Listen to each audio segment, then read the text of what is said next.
Jordan, 20-footer, head of the key, good! Chicago is world champions once more. The Chicago Bulls have won their 6th NBA championship. Oh my God, that was beautiful. What a finish. I never gave up. Every time we were close, I knew we were going to do it. I knew it. Well, for Bulls fans, there is, of course, cause for celebration tonight after a 6th championship that came harder than the others. But there's some anxiousness mixed in as well. Who knows how all of this will play out, but it's certainly possible that tonight we saw the last of the Chicago Bulls as we have known them. And whether it ends here or sometime in the near future, it'll be noteworthy not just for the breakup of one of the great teams in sports history, but because given the present structure of pro sports, it may be quite a while before we see anything like this again. There are a lot of ways for a dynasty to die. Age, neglect, the failure to replenish and recycle, the vagaries of free agency, utter and complete stupidity of an owner. What we have with the last dance and death of the Bulls dynasty is nothing short of murder, calculated and premeditated. On January 13th, 1999, Michael Jordan announced his long-expected retirement from basketball, and the Chicago Bulls dynasty his presence created vanished like a snowdrift in a Chinook wind.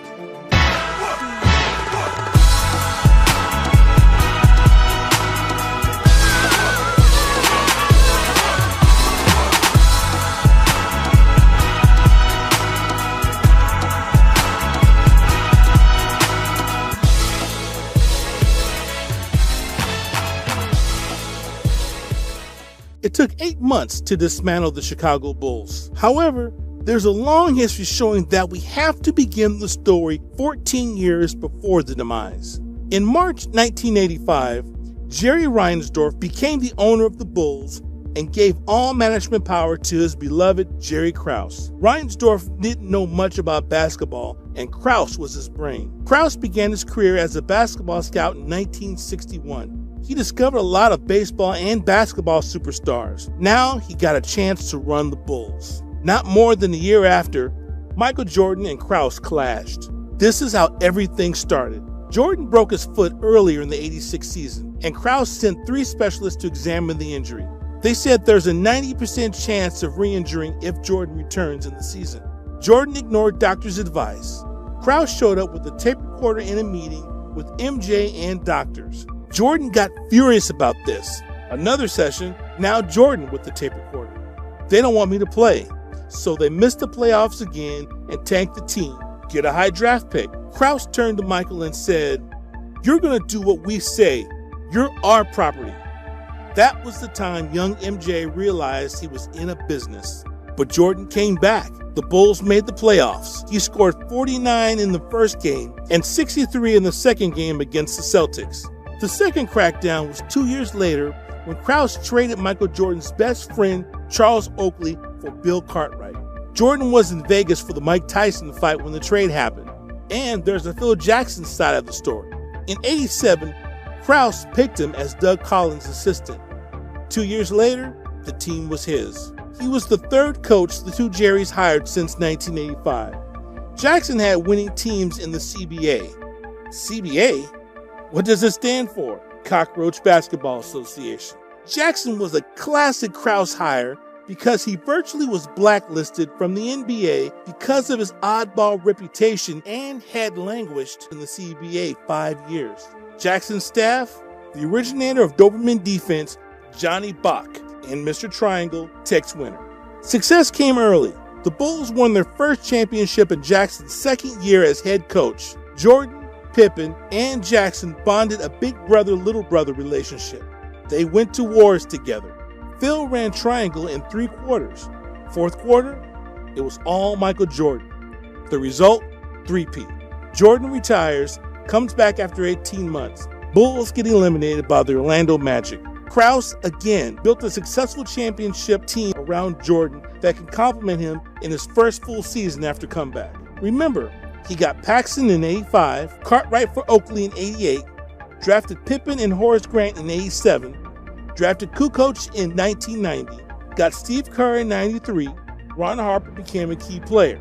Now it was time for Dennis Rodman. Nobody wanted Rodman in the league at that time. George Karl said Dennis Rodman was the real Finals MVP in 1996. Accept it or not, Krause was the architect of the Bulls' success. But the battle of big egos continued. You could feel the animosities between the team and the front office in this footage. The Bulls had their best season, 72-10, and minutes after winning the 1996 championship, Reinsdorf sends kudos to Krause. But more, if you had to give credit to one man, the guy that put them all here, Jerry Krause. Jerry, I heard you say... Bob Costas asked Phil if he's coming back or not. It is his best season. Coach of the year. This is a question that has to be asked. Do you expect to be back here as you go for 2 in a row and 5 overall next year? They want me back. If the management wants me back, I'll come back. But it's got to be right. It'll be right. They had 3 Hall of Famers, the greatest coach ever, and the media always asked, will you come back? Every year. A lot of questions for Jerry Reinsdorf, but the main ones are, will Rodman, Jordan, and Phil Jackson all be back next year? Well, right now, I just want to enjoy the moment, the celebration that's going on here, and the visit that we have to Grant Park, and then we'll worry about those things later. Right now, all I want to think about is what this team accomplished and what an incredible job that Jerry Krause did in putting together a team of players that anybody else could have had, many of whom nobody wanted. Again, Reinsdorf doesn't answer the question and gives props to Krause. What would be the reason for any one of the 3 not returning? Jim Gray is a smart guy and sneaked those questions. It's June 1996, but you could clearly see that the Bulls dynasty couldn't last longer than 2 more years. There was a time coming that Phil Jackson could no longer live with Krause being his boss, and Jordan and Phil were treated so shamelessly and cynically by the 2 Jerrys. Everyone knew the Bulls were on a 2-year plan. Michael was likely around for 2 years. Rodman had a 2-year deal. The Bulls could let Pippen's contract go without having to give him a major deal. Scottie signed his deal in '91, and he was incredibly underpaid, complained about it all the time. In 1998, he was the 6th player in the Bulls salary ranking with $2.7 million, while Michael was getting paid $30 million every year. You know, from a financial standpoint, from a contract standpoint, he's locked in, and he's very deserving of the same $30 million, 30, whatever I get in the next coming year. He's very deserving of the same contract. Proudest moment I've had in a long time, and you're the greatest fans in the world, and that's what this is all about. Thank all of you. All right, congratulations, Jerry. Jerry Krause alienated Jordan, Pippen, and Jackson. Prolonged contract battles and personality clashes caused communication rifts between Krause and the trio. Krause's desire to replace Jackson with a coach who would work more closely with management destroyed the relationship with him. He always wanted to prove he doesn't need Jordan or Jackson to build a championship team. So, Phil Jackson tried to use players and his resentment on Krause to motivate the Bulls for championships. Players versus the management. Sometimes you grow closer out of the things that happen to ball clubs and individuals to bring them together even closer. Tension brings weird experiences to people. This made Krause feel betrayed. He was the one who saved Jackson from the CBA. Without him, Jackson was out of the league. Phil Jackson used tension to succeed. He closed the door to the team locker room at times after games and excluded Krause. In one of Jackson's contract proposals to Reinsdorf, he had a clause inserted that would ban Krause from the team playing and move Krause's office from the Berto Center to the United Center with the rest of the staff.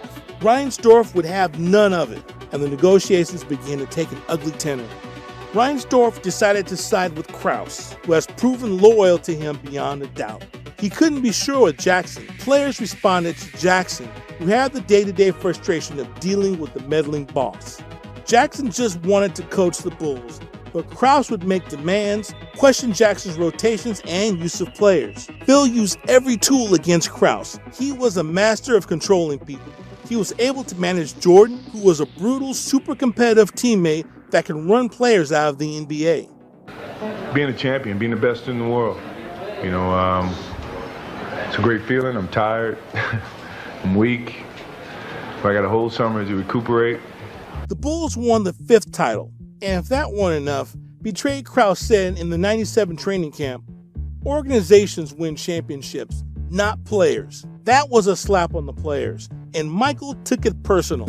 I like to see some of those organization guys step out there and play, you know, and I didn't see that. I saw the team step out there and play. Well, you want me to be GM, I guess. Take Jerry Krause's position. Well, I think this team is entitled to an opportunity to continue to be successful. Sure, business has got to come involved. I'm not saying Jerry Reinsdorf is the richest guy in the world. I'm not saying that all his partners can financially support what this team needs to maintain and be successful. But we've done a lot for this organization, and we put it in a situation where it could be highly valuable. When I first came here, and I'm pretty sure everybody can tell you that the Bulls team was worth probably $13 million, 15, 16, 17 million. Now it's worth $150 million. So the profits have been made over the years. What we gain now in trying to keep this team together and be successful, we paid for over 6, 7, 8, 10 years. That has to have some consideration, some sense of loyalty. You know, to myself, to Scotty, to Phil, even to the guys who, you know, given themselves over the last 2 years, or even Dennis, with all the different colors that he may wear in his hair or his dresses or whatever. We are entitled to defend what we have until we lose it. If we lose it, then you look at it and you say, okay, let's change. Let's just go through a rebuilding. No one's guaranteeing rebuilding is going to be 2 or 3, 4 or 5 years. Cubs have been rebuilding for 42 years. And that's something that you have to look at, you know, from a business aspect. So if you want to look at this from a business thing, have a sense of respect for the people who have laid the groundworks so that you can be a profitable organization. And I'm not trying to twist Jerry Reinsdorf's arm. It sounds like it, though. It was the Bulls' biggest motivation to win the 6th title. Players started to make fun of Krause in front of the media. One day on the team bus, Jordan said, "Jerry, you can go fishing tomorrow. There are a lot of lakes out there. Don't worry if you can't catch anything. You can always eat the bait." Jerry Krause, the bus was faster yesterday without your fat ass on it. The summer before the 98 season, Jerry Krause had his daughter's wedding, and he didn't invite Phil Jackson, but invited Iowa head coach Tim Floyd. Krause was flirting with him since 1996. He liked hiring coaches with a lack of experience so they could be loyal to him, like Doug Collins in '86 or Phil in '89. Same situation. Who was this guy? The no-experience Floyd, 44 years old, but a solid track record on the college level. Krause made the decision in his mind in 1996-97, but Jordan postponed it with battling for Phil Jackson and Scottie Pippen. In 1997, Jordan and the Bulls front office fought each other and Jordan won. The Bulls kept Phil, and MJ also prevented Scottie Pippen from being traded to the Boston Celtics. Jackson said he had enough, and this is my last year. In the 98 season media day, Krause, with his enormous ego, said, "I don't care if we go 82-0, Phil is not coming back." This is your last year? It's very obvious that, you know, they said that Phil's not coming back. You know, he says wild horses couldn't drag him back, and I've always linked my career to that. You know, so it isn't anything that's too surprising to you guys. And if Phil's treating it, and I'm pretty sure the management is treating this as Phil's last year, then I'm treating it as my last year as well. My position as coach is, you know, in a position that's this year terminated, and you know, we've talked about that over the course of the year, and that's the way it stands as far as the owner and I are concerned. Krause and Jackson have had far enough of each other.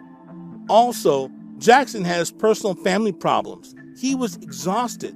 Phil Jackson handed over players the handbooks of the 1997-1998 season. On the cover, it said, "The Last Dance." Phil told his team, "Enjoy it. Go through it. This is the last hurrah." Phil, I know you've said that this is your last year as Bulls coach, but would there be any set of circumstances that would bring you back? I read recently where you said that if you were asked, you might say yes, and then Jerry Krause kind of put the kibosh on that and said this is your farewell tour. Looks like it is. Bye-bye. If he's still coaching? Yeah.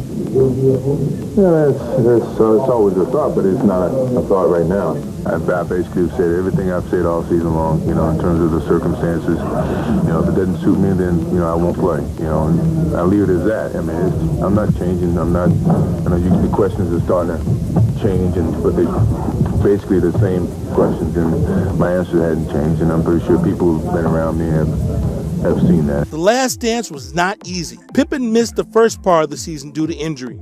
Jordan had to carry the team. He was the MVP and scoring champ again. In November, Pippen said he didn't want to play for the team again selfishly. He always complained about his contract while Jordan fought for him.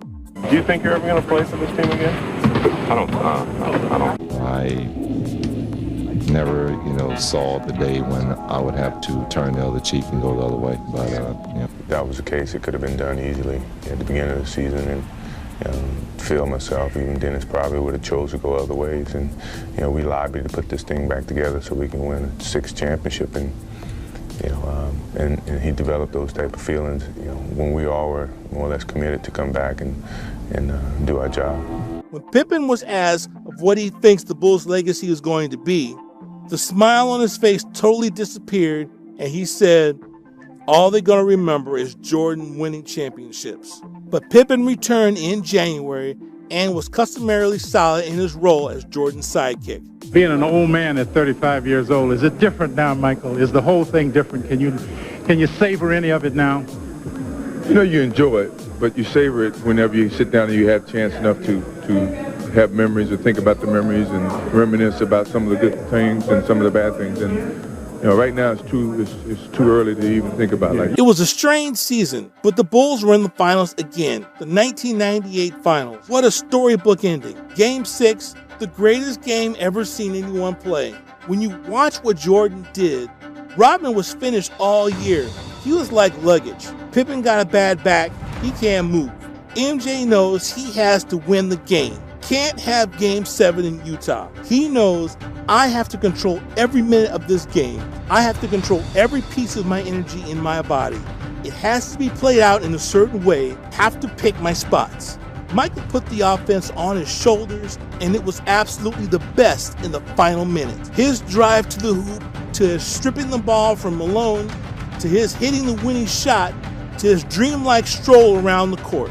He dominated the play and the replays in what would be a perfect farewell if he wouldn't return to the NBA. Margin, speaking of the Utah Jazz, there are so many things to look back on. Players versus the organization. Phil Jackson and the players were victorious against the two Jerrys again the sixth time. And 1998 summer, it was a high-stakes poker game between Jerry's, Jackson, and Jordan. Everyone bluffing. June 23rd, Phil Jackson didn't want to raise from his $6 million contract and announced his resignation. Got into his motorcycle and he was gone. I gave him my body and mind, but I have kept my soul. Jordan learned the news in his basketball camp. It's a good time for him to go, but he'll come back on his own if he has to. It's his decision, not mine. Just like they talked on the phone. If that's his choice, that's his choice. I respect Phil.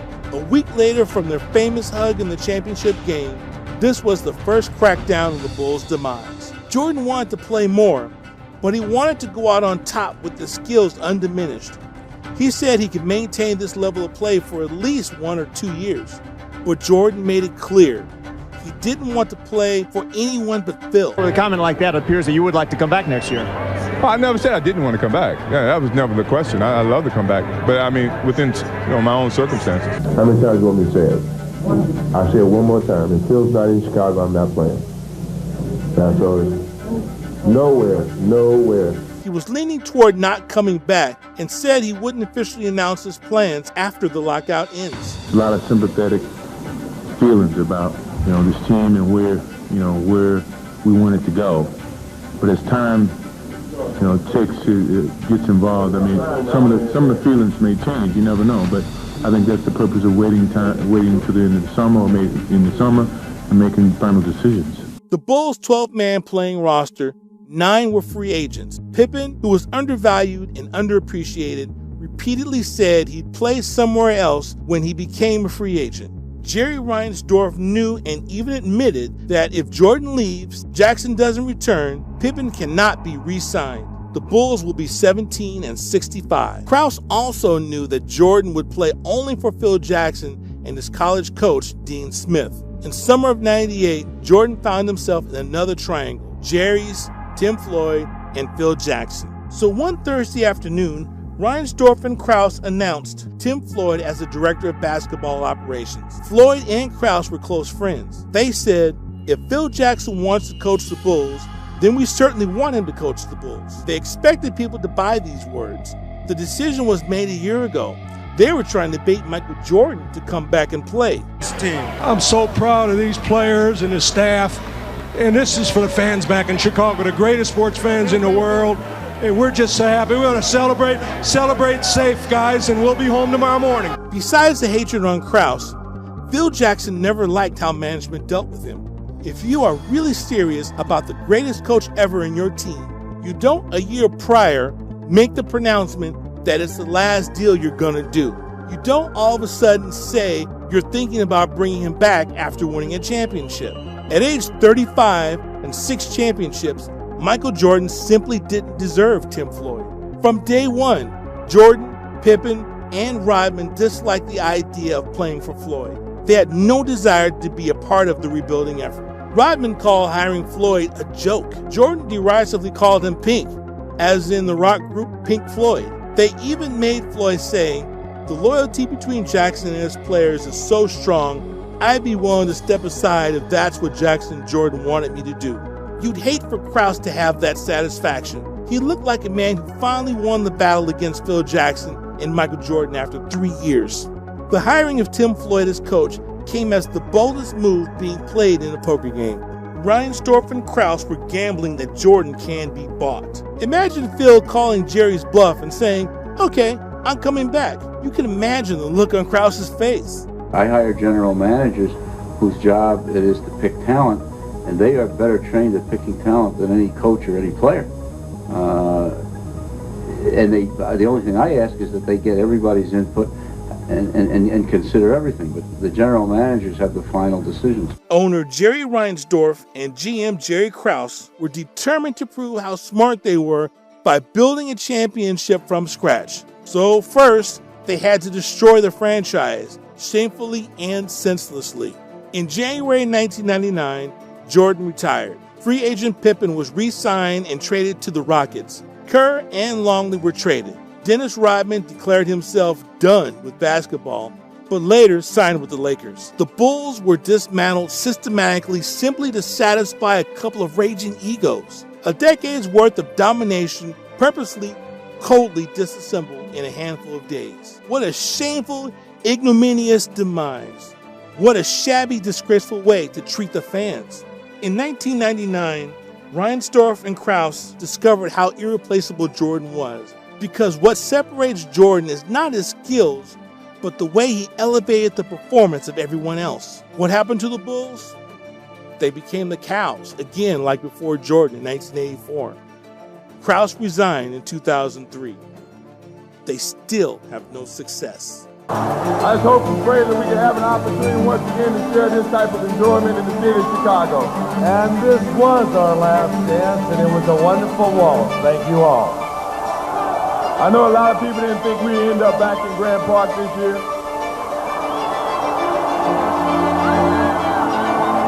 Nobody knows if we're going to be in Grant Park next year.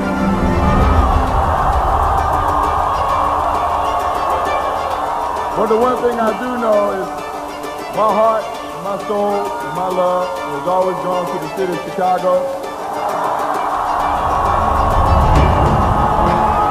And I do know that no matter what happens, my heart, my soul, and my love will still be in the city of Chicago.